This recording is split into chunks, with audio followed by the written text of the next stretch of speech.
Good afternoon. Today I'm joined by Department of Public Safety Commissioner Bob Jacobson, Colonel Schaefer of the Minnesota National Guard, and Colonel Bogojevic of the Minnesota State Patrol. This morning we learned that an ICE officer shot and killed someone in Minneapolis. My deepest condolences to the family, to the loved ones who had to learn about this tragic event on national television. We have been warning for weeks that the Trump administration's dangerous, sensationalized operations are a threat to our public safety, that someone was going to get hurt. Just yesterday, I said exactly that. What we're seeing is the consequences of governance designed to generate fear, headlines, and conflict. It's governing by reality TV, and today that recklessness cost someone their life. I've reached out to Secretary of Homeland Security Kristi Noem, and I'm waiting to hear back. Let me be clear, Donald Trump and his administration may not care much about Minnesota. That's been pretty evident, but we love this state. We won't let them tear us apart. We'll not turn against each other. To Minnesotans, I say this: I feel your anger. I'm angry.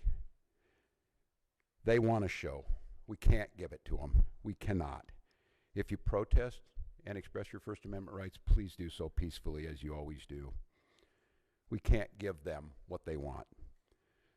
The hearts and minds of the people in this state are on our side. To Americans, I ask you this: please stand with Minneapolis.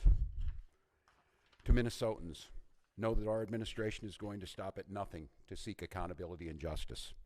The State Bureau of Criminal Apprehension are working on the investigation. We have activated the State Emergency Operations Center. State Patrol and Minnesota National Guard leadership is connected with the Minneapolis Police Department, the St. Paul Police Department, Hennepin County Sheriff's Office, the DNR, and Minnesota's Homeland Security and Emergency Management. We have activated dozens of members of the State Patrol's mobile response team. And from here on, I have a very simple message. We do not need any further help from the federal government. To Donald Trump and Kristi Noem, you've done enough. There's nothing more important than Minnesotan safety. I've issued a warning order to prepare the Minnesota National Guard. We have soldiers in training and prepared to be deployed if necessary. I remind you, a warning order is a heads up for folks. And these National Guard troops are our National Guard troops. They're teachers in your community, they're business owners, they're construction professionals. They are Minnesotans. Minnesota will not allow our community to be used as a prop in a national political fight. We will not take the bait. We will continue to update you, Minnesota, as we get more information. Now I'd like to turn it over to Commissioner Bob Jacobson of the Minnesota Department of Public Safety.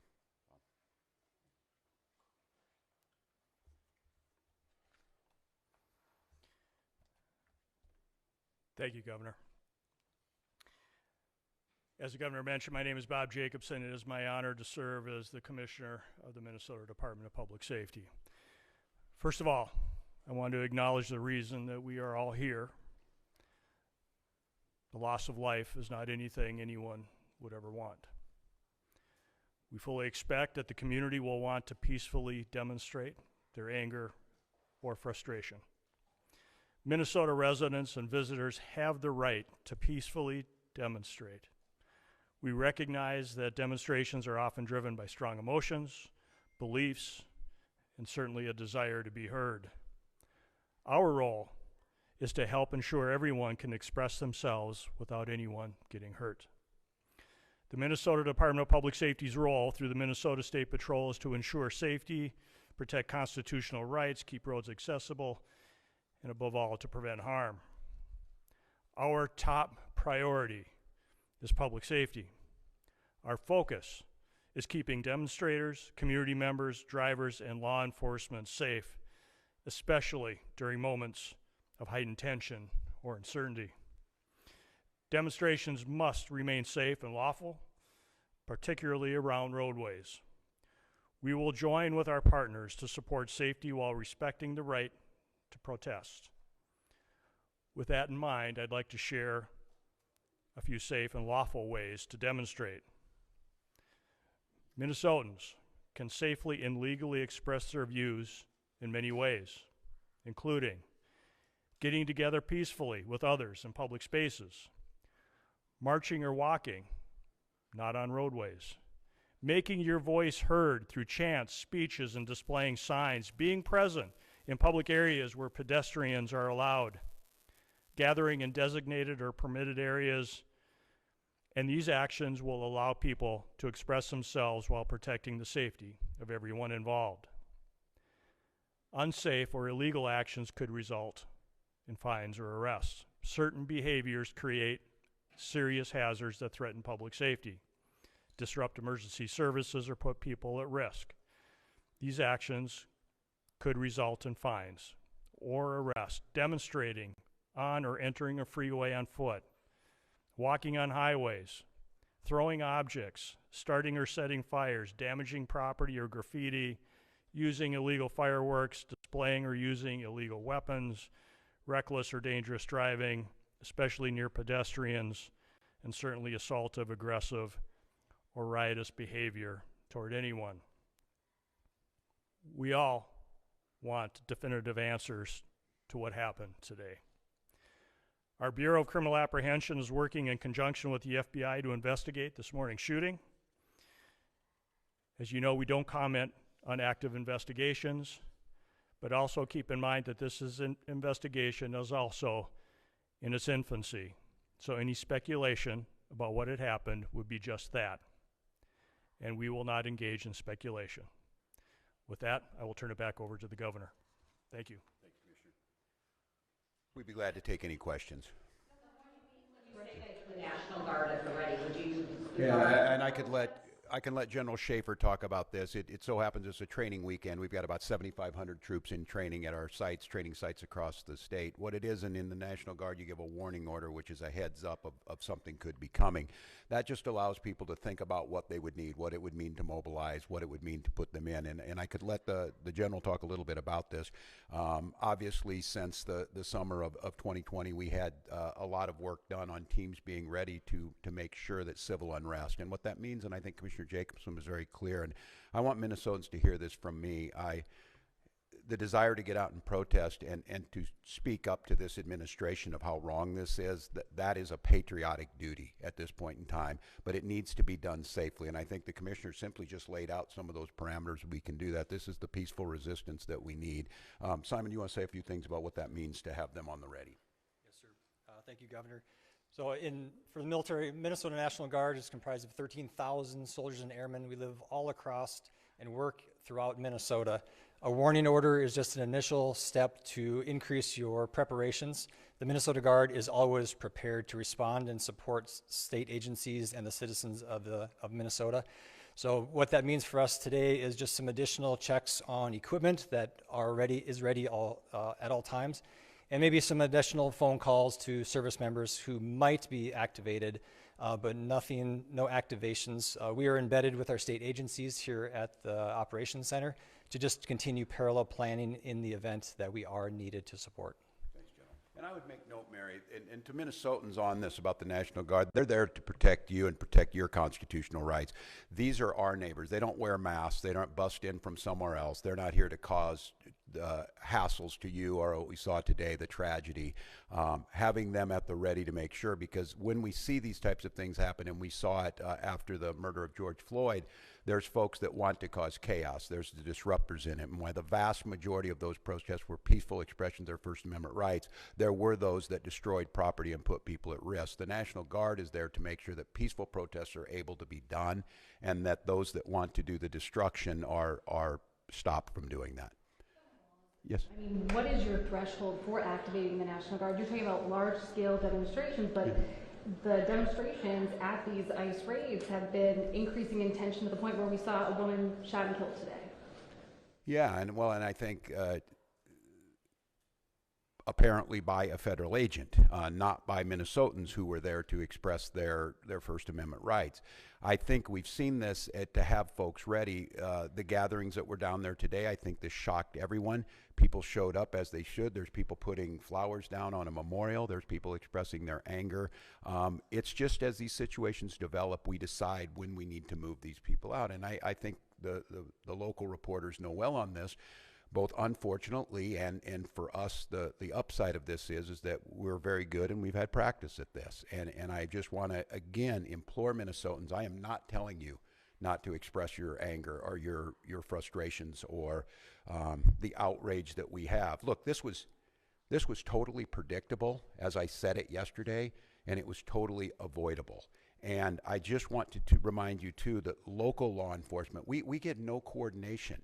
They don't tell us they're coming. They don't say why they're sending the largest deployment in American history to Minneapolis. They're not making us any safer. We don't have any of that coordination. They should be talking to us when we do these things. Let us know. We're going to be down here. This is going to happen. We don't have that. So when you see local law enforcement or state patrol, or if it would take the National Guard, we're there responding to the chaos they've created too, but our role is to make sure that we're protecting Minnesotans so that something like this doesn't happen. Should be a state presence moving forward at these sites? I have not. The question was, have I spoken to the individual's family? No, we do not have a definitive ID on this individual.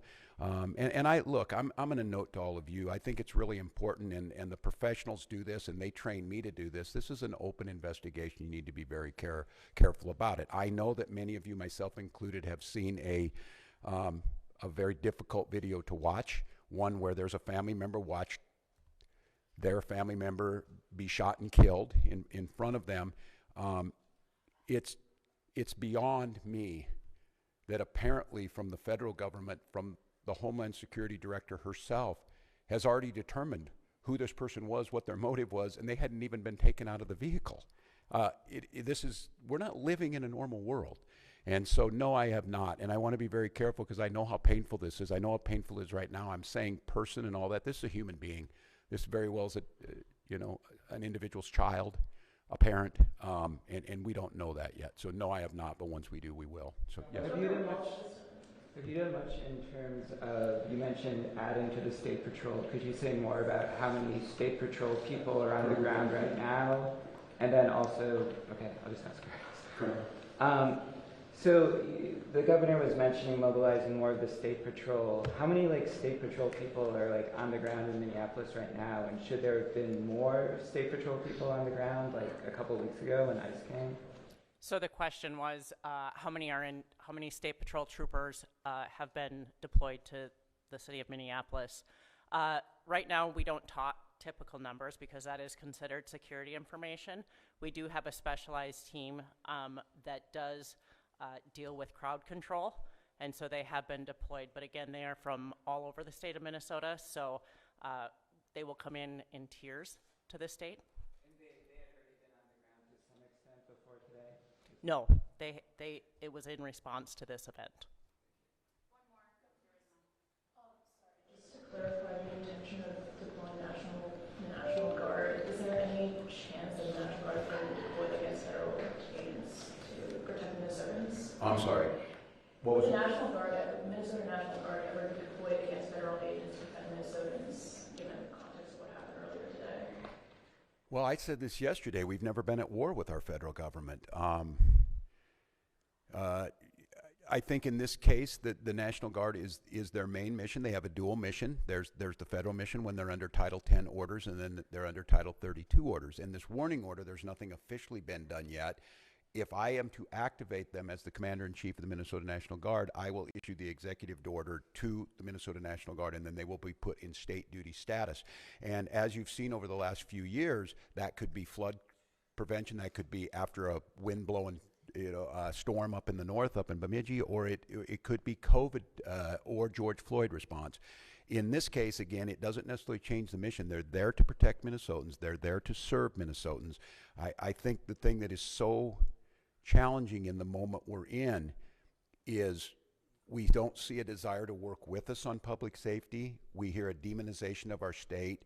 We see people coming in who don't know our community, and we see this massive display for the TVs that we're trying to understand how is this coordinated. And some of you watch the videos on there, total chaos. And look, I have very limited work in this is the training in the National Guard, but I've had a lot of training now to watch how our professionals operate. After this person was shot, federal agents milling around, touching the vehicle at a crime scene and things. I don't know what to tell you, and I don't quite know how to respond to the question other than my primary responsibility as governor is the protection of the people of Minnesota, and you can be assured whether it's the State Patrol or whether it's the National Guard, their deployment is there to protect Minnesotans from whatever it is. If it's an act of nature, if it's a global pandemic, or in this case, if it is a rogue federal agent. I don't know at this time, and I want to be very careful. It's unprecedented that we have the federal government's already determined exactly what's happened here and the motives of an individual that we don't even know the name. They don't know the name, and that's very difficult. So, well, one more, Dana. Dana. In response to the president's tweet, he says, quote, "We need to stand by and protect our law enforcement officers from this radical left movement of violence and hate." Wondering what you make of that, if you're worried for law enforcement. Look, and I understand the uniqueness of this moment in this week, following this week, seeing what's happening in the backdrop of a show hearing in D.C. My job is to govern, and my job is to see what the facts are. This happened a couple of hours ago, and we're already pitting American against American. All of you saw a video in your eyes. We have a chaotic situation caused by the largest deployment in American history of federal agents into a community with no communication to locals. We had a chaotic situation where an individual is in their car, shot and killed. And so, look, I want to be very cautious here, because Donald Trump will make this about me. He will make this about politics. This is about public safety, and this is about normalcy. To Americans who are watching this, if you're in Portland or you're in LA or you're in Chicago or you're wherever they're coming next, stand with us. Stand with us against this. This was so preventable, so unnecessary, and I don't know. I hope. Maybe we're at the McCarthy moment. Do you have no decency? Do you have no decency? We have someone dead in their car for no reason whatsoever, and I don't want to be right about this, but I said if they do this, they're going to create a chaotic situation where someone innocent's going to get killed, and they did it. And now we hear more political rhetoric. Enough is enough. And so to Minnesotans, don't take the bait. Do not take the bait. Do not allow them to deploy federal troops into here. Do not allow them to invoke the Insurrection Act. Do not allow them to declare martial law. Do not allow them to lie about the security and the decency of this state. And let's let this investigation play itself out. Let's make sure we protect our neighbors. I encourage you to use your First Amendment rights and all of your constitutional rights, but do so in a peaceful manner. We'll gather back with you as soon as we gather more information that needs to be put out. But again, stay safe, Minnesotans, and we'll be back with you.